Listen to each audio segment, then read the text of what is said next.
দোয়া করতে আসি প্রত্যেক দিন। এটা কোন কোন কবরস্থান? এটা হচ্ছে মেলেন মাঠ কবরস্থান। তা আমি আসার পরে কোনোদিন তো দেখিনি, যেতে যে কদিন এসেছি। তা আজকে আমি আসার পর আমার মাকে দোয়া করার পর দেখি আমার এখানে চোখ গেল। তো দেখার পর দেখলাম ফাড়াটি বা বাঁশ টাঁশ সব তুলে রেখে দিয়েছে। রেখে দেওয়ার পর আমি দেখে যে আমি এখান থেকে চলে যাই, গিয়ে আমি আমার সমাজ বা পাড়ায় গিয়ে আমি খবর দিই। এটা কার?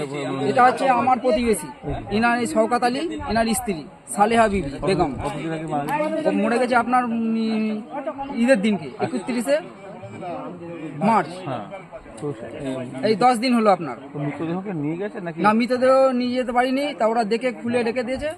দেখে কি কারণে নিয়ে যেতে পারলো না বলে মনে হচ্ছে?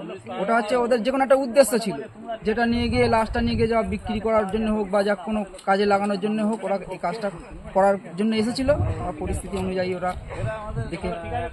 তো কি মনে করছেন, এরকম তো আগেও কি হয়েছে? হ্যাঁ, আগেও তো এরকম হয়েছে।